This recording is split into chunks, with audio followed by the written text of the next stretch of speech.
Sa mga baguhan pa dito kay Celebi, ay guys, iwasan po natin na gawing content yung ating mismo account, yung pag-grow ng ating account, yung magkano na yung earnings natin, o ano na yung level natin, ipapakita natin doon kay Celeb app. Doon natin mismo i-upload yung video. Iwasan po natin yung guys.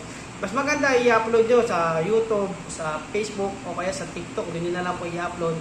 Huwag po doon sa mismo app dahil talagang pwede tayo masuspende dyan o hindi tayo magkaroon ng creator badge na pwede tayo magkaroon ng unlimited earning points. Hindi po talaga mag-level yung ating account. Masayang lang talaga yung effort natin. Araw-araw tayo nag-upload. Pero yung ina-upload natin na content is hindi pala eligible kay Celeb para magkaroon tayo ng mas mataas na creator badge. Eh guys, basahin po natin lang yung, simple lang naman guys, basahin lang natin yung community guidelines. Ayan, pagsabayin natin yung upload natin dito sa Facebook, rin pati kay Celeb. Talagang makakatulong sa atin para magkaroon tayo ng dagdag income. Eh guys, kung may katanungan ka lang guys, pwede kang mag-comment dyan sa comment section, sasagutin po natin yun. Yun lang guys, maraming salamat po.